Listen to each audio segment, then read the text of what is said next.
స్తోత్రం స్తోత్రం స్తోత్రం స్తోత్రం మహాపరిశుద్ధులైన ప్రియ పరలోకపు తండ్రి నీ ఘనమైన శ్రేష్టమైన నామానికి లెక్కలేని స్థుతులు సమర్పించుకున్నాం. దేవానికి స్తోత్రం అయ్యా.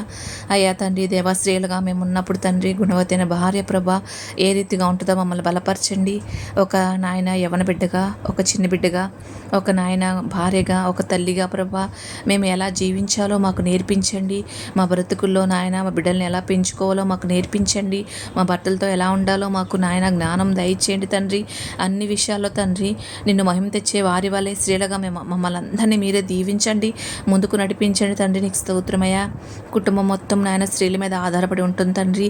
మీరే మాకు జ్ఞానం నడిపించండి, మీరే మాకు ఆరోగ్యాలు దయచేయండి. ప్రతి ఒక్క యూట్యూబ్ చూస్తున్న ప్రతి ఒక్క సహోదరి అందరికీ నాయన మీరే కృప చూపించి ముందుకు నడిపించమని దేవా నీ పాదాలు పట్టుకుని మా జ్ఞానం దయచేయండి, ఓర్పును దయచేయండి, సహనం దయచేయండి. అన్ని విషయాలు యోగ్యులుగా మమ్మల్ని తయారు చేయమని నజరేయుడైన యేసుక్రీస్తు నామమున అడిగి వేడుకున్నాం తండ్రి.